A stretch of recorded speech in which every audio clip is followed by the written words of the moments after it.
يا مساء الخير حبايبي، راح اعمل لكم زيت. هذا الزيت تستعمليه كل يوم قبل ما تنامين، كل يوم قبل ما تنامين تستعمليه للوجه بالكامل. هذا الزيت راح يرمم عندك الجلد ويزيل عندك التجاعيد مهما كانت قوية. بيعالج حبايبي التجاعيد القديمة والجديدة ويحمي الجلد من التجاعيد اللي تظهر. طريقتها كلش سهلة وبسيطة حبايبي. راح تاخذين الكمون العادي، الكمون اللي نستعمله بالمطبخ، تاخذي لك ملعقة أكل من الكمون وتطحنيها كثير كويس. بعد ما تطحنيها شو بتخلين عليها؟ تخلين عليها فنجان قهوة من زيت الزيتون أو زيت اللوز الحلو المتوفر عندك، زين، وتخلطيه كثير كويس وتحطيه بحمام مريم وتسيبيه نصف ساعة. وبعد النصف ساعة ما راح تصفيه، بتسيبيه هيك وممكن تستعمليه بنفس الوقت، يعني مو ضروري انك بتخليه فترة، بس ما بنصفي. اطلعوا هذا هو الزيت اللي استخلصته. راح تاخذين من عنده كمية كلش قليلة، يعني مقدار اللي انتو شايفيه، وتبلشين تدلكين البشرة تبعتك وتحت العين وعلى الوجه بالكامل. بيصفي بيزيل التجاعيد 100%.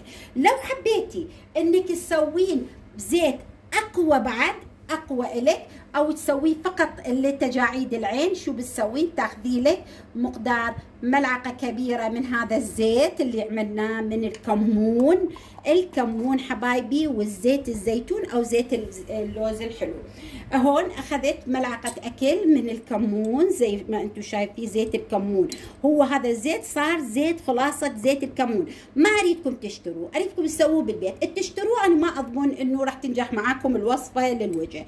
هون ملعقه كبيره من زيت الكمون اللي احنا سويناه. راح نضيف معاه حبايبي، ممكن هيك يستعمل، بس انا هذه تحت العين كمان كثير حلو لو زدنا له هاي الطريقه. راح نضيف له ملعقه صغيره من الجليسرين او العسل، يعني الموجود عندك الجليسرين او العسل، وراح نخلطه كثير كويس حبايبي. راح نضيف له فيتامين اي حبايبي، فيتامين اي رائع جدا جدا لمنطقه العين. راح نحط مقدار كبسولة من فيتامين اي او كبسولتين حسب ما انتي حابة.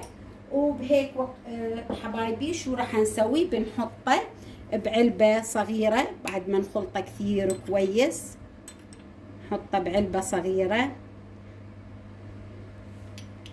اورجيكم كيف راح نخليه. راح نخليه بعلبة هيك صغيرة.